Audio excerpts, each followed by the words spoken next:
வயிறு ஆரோக்கியமாக இருக்கணும். வயிறில் உணவு செரிமான மண்டலம் ஆரோக்கியமாக இருந்தால் தான் பற்கள் சீக்கிரம் விடாது. உணவு செரிமான மண்டலத்தில் எந்த குறைபாடும் இல்லைனாக்கா வாழ்நாள் முழுதும் பற்கள் விழாமல் இருக்கும். பற்கள் ஏன் விழுது அப்படின்னாக்கா, இப்போ ஒருத்தருக்கு அல்சர் இருக்குது அப்படின்னா அவருக்கு ஏன் பல் விழுது அப்படின்னாக்கா பற்கள் விழுந்துடும், அவருக்கு ஆட்டம் கண்டுரும். சீக்கிரமாகவே அல்சர் உள்ளவங்களுக்கு பற்கள் சீக்கிரமாக விழுந்துடும். ஏன்னா பற்கள் அந்த மூளையே என்ன யோசிக்குதுன்னா, இந்த மாதிரி அல்சர் இருக்குது வயிற்றில், எதை உணவை சாப்பிட்டாக்கா வயிறு எரியுது, அதனால் பல் இருக்கிறதுனால தானே நீ உணவு சாப்பிட்ற, என்னுடைய வயிறு எரிச்சலை நீ கவனிக்கலை, எனது வயிறு எரிச்சலுக்கு நீ ஒரு தீர்வை தரவில்லை, அதை பற்றி கவலைப்படாமலே நீ சாப்பிட்டுட்டு இருக்கிற, இந்த அல்சருக்கு காரணமான உணவுகளை நீ சாப்பிட்டு கொண்டிருக்கிறாய், ஆதலால் பற்கள் இருப்பதால் தானே நீ இதை சாப்பிடுகிறாய், உனக்கு பற்கள் இல்லாமல் செய்து விடுகிறேன் அப்படின்னு சொல்லிட்டு மூளை என்ன பண்ணுதுனாக்கா, ஒரு அந்த அந்த வலியிலேருந்து தப்பிக்கிறதுக்காக, இந்த அல்சர்னால் ஏற்படுகிற வலியிலேருந்து கொஞ்சமாக தப்பிக்க முடியாதா அப்படிங்கிறதுக்காக அந்த பற்களை விழ வச்சிருது. இப்படி தான் நம்ம அதை பார்க்கணும். அதனால் அல்சர் உள்ளவங்களுக்கு ஏன் பற்கள் விழுதுனாக்கா, பற்கள் இருக்கிறதுனால தான் நீ இந்த மாதிரி பொறுப்பு இல்லாமல் அல்சரை ஏற்படுத்துகிற, வயிற்றில் புண்களை ஏற்படுத்துகிற, குடலில் புண்களை ஏற்படுத்துகிற உணவுகளை சாப்பிடுகிறாய், அதனால் பற்களை நான் விழ வைத்து விடுகிறேன். இப்போ நீ என்ன பண்ணுவ, இப்போ நீ ஒழுங்காக இருப்பல்ல அப்படின்னு சொல்லிட்டு அந்த பற்களை விழ வைக்குது.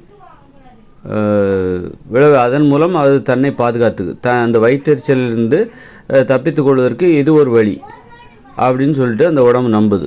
அதனால் நம்ம என்ன பண்ணோம், பற்கள் விழக்கூடாது அப்படின்னா வெறும் பற்களுக்கு மட்டும் நீ பற்பசைகளை எடுத்து தேய்க்கிறது அப்படின்னு மட்டும் ஆரோக்கியமாக இருந்துடக்கூடாது. வயிற்று உணவு மண்டலம் சரியாக இருக்கிறதா, செரிமான மண்டலம் சரியாக இருக்கிறதா, மலச்சிக்கல் சரியாக இருக்கிறதா, மலச்சிக்கல் எதுவும் இல்லாமல் இருக்கிறதா, உணவு நன்றாக சீரணமாகிறதா, குடலில் எந்த புண்ணும் இல்லாமல் இருக்கிறதா, தினம் இருவேளை கழிவுகள் வெளியேறுகிறதா அப்படின்னு அந்த உணவு செரிமான மண்டலத்தில் ரொம்பவும் ஆரோக்கியமாக பார்த்துக்கிட்டிங்கனாக்கா நீங்கள் பற்கள் என்பது விழாது, பற்கள் என்பது இருக்கும்.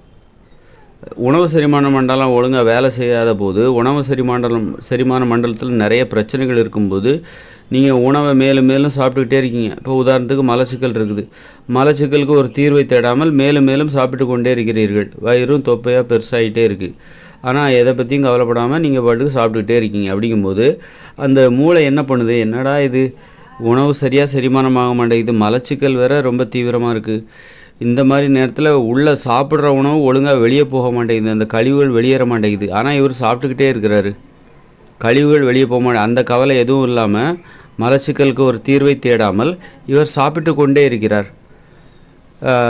மலச்சிக்கலை தொடர்ந்து உணவு செரிமானம் இன்னும் நிறைய பிரச்சனைகள் வந்துடும், குடலில் புண்ணு வந்துடும், அது வந்துடும், இது வந்துடும், ஆனால் இவர் சாப்பிட்டுக்கிட்டே இருக்காரு. இதனால் உடலில் உள்ள மற்ற உறுப்புகளுக்கும் பாதிப்பு, இந்த ஒழுங்காக கழிவுகள் வெளியேறாமல் ரத்தம் அசுத்தமடைந்து மற்ற உறுப்புகள் செயல்படுவதிலும் பாதிப்பு. அப்போ மூளை என்ன பண்ணுது, பல் இருக்கிறதுனால தானே நீ இந்த மாதிரி சாப்பிட்டுட்ருக்க, மலச்சிக்கல், உணவு செரிமானம் இன்மை இதை பற்றியெல்லாம் கவலைப்படாமல் உன் பாட்டுக்கு சாப்பிட்டுட்ருக்க, என்ன காரணம், பல்லு தானே, பல் இருக்க போய் தான் நீ இப்படி சாப்பிட்டுட்ருக்க. அப்போ நீ சாப்பிடுவதை நிறுத்த வேண்டும். ஒன்று நீ நோயை குணப்படுத்துறதுக்கு முயற்சி எடுக்கணும், அல்லது நீ சாப்பிடுவதை நான் நிறுத்த வேண்டும். முயற்சியை நீ எடுக்கிறாயா இல்லது நான் எடுக்கட்டுமா? நீ எடுத்தால் உணவு செரிமான மண்டலத்தை நீ சரி செய்ய வேண்டும், மலச்சிக்கலை சரி செய்ய வேண்டும். அது மாதிரி அல்சரை ஏற்படுத்துகிற உணவுகளை நீ தவிர்க்க வேண்டும், உணவுகளை உண்ணாமல் நீ தவிர்க்க வேண்டும், ஆக்கப்பூர்வமான ஆரோக்கியம் தருகிற உணவுகளை தேடி தேடி உண்ண வேண்டும். அதை நீ செய்கிறாயா இல்லது நான் உனது பற்களை விழச் செய்து விடட்டுமா அப்படின்னு சொல்லிட்டு மூளை கேள்வி கேட்குது. அது அவருக்கு புரியுது, அது கேள்வி கேட்குது, பல்ல ஆட்டம் காண வைக்குது. அவர் அதை பற்றி கவலையே இல்லாமல் பல்ல ஆடும்போதும் எதை பற்றியும் கவலைப்படாமல் எப்போதும் போல் சாப்பிட்டுட்ருக்காரு. கடைசியில் என்ன ஆகுது, பற்கள் விழுந்து விடுகிறது. அதே மாதிரி முன்ன மாதிரி அவரால் சாப்பிட முடியல, பற்கள் எல்லாம் விழ ஆரம்பிச்சிருது, பற்கள் சீக்கிரமாக கொட்டி போயிடுது, அப்புறம் முன்ன மாதிரி சாப்பிட முடியல. இப்போது ஓரளவு பாதுகாப்பு கிடச்சிருது. முன்ன மாதிரி வல்லு வதக்குன்னு அள்ளி எல்லா கண்டதையும் திங்க முடியலை இப்போ, ஏன்னா பல்லு தான் இப்போ கொட்டி போயிடுது. அப்படி இருக்கும்போது இனிமேல் ஒவ்வொன்றும் பார்த்து பார்த்து தான் சாப்பிடுவார். ரொம்ப மென்மையாக பழங்கள், ஜூஸு அப்படி எதையாவது பார்த்து பார்த்து தான் அவங்க சாப்பிட்டுட்ருப்பாங்க. அப்போது அந்த மூளையே ஒரு வழியை தேடிக்குது. நாம் நமது கடமையை செய்யாத போது மூளை ஒரு வழியை தேடுகிறது, அந்த வழி தான் அந்த பல்லை விழச் செய்து விடுகிறது. அதனால் உணவு செரிமான மண்டலத்தை ரொம்ப ஆரோக்கியமாக பார்த்துக்கணும். மலச்சிக்கல் எதுவும் இல்லாமல் உடலை பார்த்து கொள்ள வேண்டும். அந்த அளவுக்கு உடற்பயிற்சி, உணவு கட்டுப்பாடு, நோய்களை தருகிற உணவுகளை சாப்பிடாமல் இருக்கிறது, அப்படி ரொம்ப நல்லா பார்த்துக்கிட்டா தான் வாழ்நாள் முழுதும் அந்த பற்கள் கொட்டி போகாமல் இருக்கும், பற்கள் உறுதியாக இருக்கும். இல்லைன்னா அவ்வளோதான்.